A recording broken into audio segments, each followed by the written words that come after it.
Nah, kalau misalnya kita diminta urutin panjang ikatan, itu tuh berdasarkan orde ya.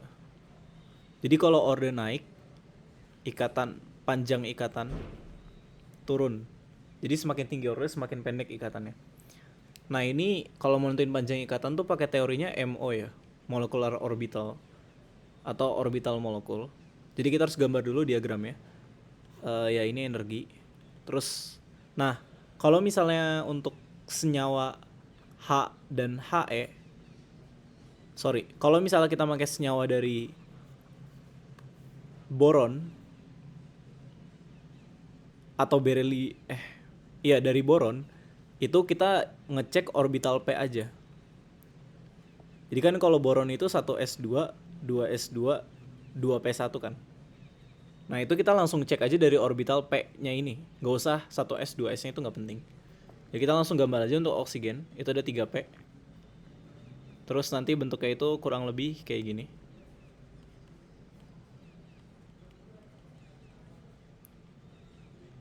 Nah ini kalau pengerjaan jawaban idealnya, jawaban idealnya ya. Itu teman-teman gambar 3 MO ya. Cuma ini karena ini pembahasan aku gambar satu aja. Pertama untuk O2. O2 itu kalau O aja itu 1s2, 2s2, 2p, 4. Berarti di sini dia ada 4 kan. Nah, yang bakal keisi itu 8. Oke, 1 2 3 4 5 6 7 8. Oh, ini cara pengisiannya nggak bener ya. Nah, ini pi bintang, ini pi, ini sigma bintang. Nah, kalau mau hitung orde itu tinggal eh biasa dikurang bintang bagi 2. Berarti untuk O2 dia itu ordenya 6 dikurang 2 bagi 2 sama dengan 4. Sorry. 6 kurang 2 4 bagi 2 2. Berarti O2 itu ordenya 2. Kemudian O2 plus itu tinggal kita kurangin aja elektronnya 1. Berarti dia ordenya jadi 6 kurang 1 bagi 2 sama dengan 2 setengah. Terus tinggal O2 2 min. Nah kalau O2 2 min dari struktur O2 kayak gini. Ini kan O2. Kita tambahin 2. Nah jadi O2 2 min itu D itu ordenya 6 kurang 4 bagi 2 1. Berarti urutan panjangnya adalah, ini kesimpulannya, yang paling panjang tuh, paling pendek tuh O2 plus, disusul O2, disusul O2 2 min. Gitu. Oh ya, kalau ngerjain soal kayak gini harus ada kalimat kesimpulannya ya. Nah, terus senyawa yang tidak mungkin terbentuk. Kalau senyawa yang tidak mungkin terbentuk tuh yang ordenya 0. Orde ikatannya 0. Nah, ini kita tinggal gambar MO lagi. Ingat N itu 1S2, 2S2, 2P3. Kalau O 1S2, 2S2, 2P, 4. Kita gambar dulu MO-nya. 1, 2, 3, 4. Terus 1, 2, 3.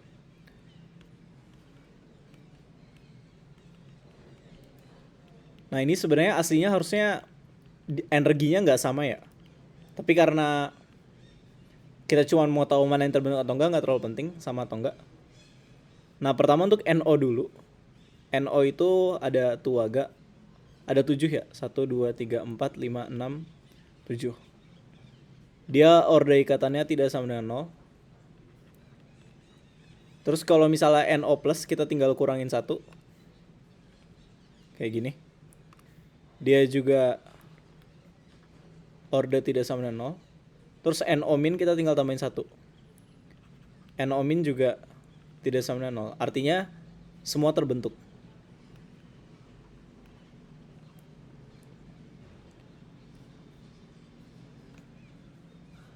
Nah, ini ada kontainer 1 liter. Udara yang mengandung oksigen. Nah, tentukan tekanan parsial oksigen. Nah, pada keadaan standar, standar tuh maksudnya STP ya. Berarti dia tekanan itu 1 atm. Nah, kita tahu bahwa dia itu 78% N. Berarti O-nya itu 22%. Berarti kalau kita mau nyari PO2, itu tinggal fraksi dikali tekanan total. Fraksinya itu 0,22 dikali 1 sama dengan 0,22 atm. Ya makanya ini poinnya 1 ya. Kalau poinnya kecil tuh pasti soalnya gampang. Nah kita lihat bahwa N itu kayak gini, O2 itu kayak gini. Nah pada dasarnya ukurannya ini kan gak beda-beda jauh ya. Kayak gak terlalu beda. Karena posisinya kan deketan ya. Abis N kan O di tabel periodik. Berarti jari-jarinya gak bakal beda jauh. Nah kemudian interaksinya juga gak bakal beda jauh. Pasti sama-sama van der Waals. Dalam artian kan ini dua-duanya non polar ya. Nah artinya kalau mau tahu lebih besar atau lebih kecilnya agak sulit. Bisa dibilang gak bisa ditentukan ya. Tapi O2 itu lebih berat dari N2. Artinya interaksi van der Waals-nya itu bakal lebih gede. Jadi bisa jadi nilai A O2 itu lebih besar dari nilai A N2. Karena nilai A pada tetapan van der Waals itu dipengaruhi oleh interaksi antar molekul. Tapi kalau untuk B-nya juga mungkin O2 karena jari-jari O2 lebih besar. Kalau B itu dipengaruhi oleh ukuran molekul daripada BN2. Nah, terus berikutnya ada ini. Gas oksigen dihasilkan dari reaksi berikut. Reaksinya belum setara, kita setarain dulu. Ini 3/2. Nah, kita lihat. Garam kacil dipanaskan lalu dihasilkan oksigen yang terangkap. Jadi gini, ini kan kita ada KClO3. Kita panasin. Nah, dia kan ngasilin gas. Gasnya masuk ke sini, terus keluar ke sini. Ini keluar ya dari larutan, terus dia terperangkap di sini. Di uap yang ada uap airnya juga. Jadi kalau misalnya kita buat botol kebalik kayak gini, di sini pasti ada uap air juga. Kan di sini dibilang juga ya, oksigen plus water. Ya, intinya gas uap air gitu kan. Water vapor. Nah, terus total gas yang dipelorehnya itu sekitar segini. Tekanannya itu segini. Nah, kita tahu tekanan uap airnya itu segini. Berarti kita tahu tekanan oksigennya dulu. P oksigennya itu sama dengan 754 dikurang 21 sama dengan 733 torr. Nah, 1 atm itu 760 torr. Kemudian kita tinggal cari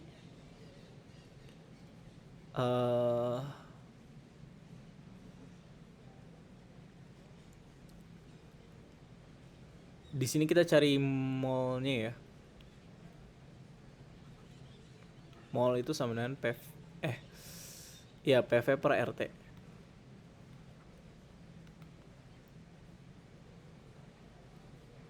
Nah, di sini kita punya P berapa? PO2 ada. Terus dibagi R dikali T. Nah, ini untuk V-nya itu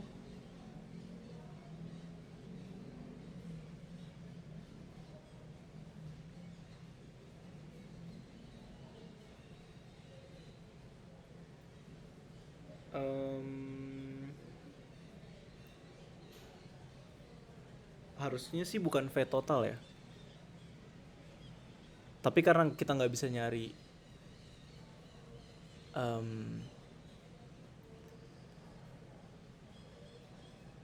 atau bisa sih pakai perbandingan sebenarnya. Jadi cuman jadi agak ribet. Ya mungkin nih soalnya diralat ya, karena harusnya ada data yang lain. Atau kita bisa coba dulu, jadi kayak gini. Kan P1 sama dengan P2 V2. Nah, kita tahu bahwa P1 berapa kan tahu. V1-nya kan kita nggak tahu. Tapi V2-nya itu kan 0,65 dikurang V ya. Nah, artinya kita dapat P1 per P2 sama dengan 0,65 dikurang V per V. Nah, kalau kayak gini, kita kan bisa nyelesain nilai V-nya ya. Nanti kita dapat nilai V, baru kita masukin ke sini. Mungkin gitu. Tapi sebenarnya, karena ini gas ideal, jadi kalau gas ideal, V yang dipakai itu sebenarnya V container. Atau ya nanti ya mungkin aku koreksi lain kali ya. Tapi ini oh enggak, aku langsung cek aja sumbernya. Dia pakai yang mana? Jadi sumbernya itu kita lihat di sini. Ya mohon maaf ya udah nggak jago kimia. Mana gas? Ya agak lucu juga sih. Nah ini Dalton Law. Nah ini soalnya sama persis. Ya kalau di kasus ini iya ya. Jadi ternyata V-nya itu langsung V container. Kenapa langsung pakai V container? Karena ya di sini gas ideal gitu. Jadi nggak masalah.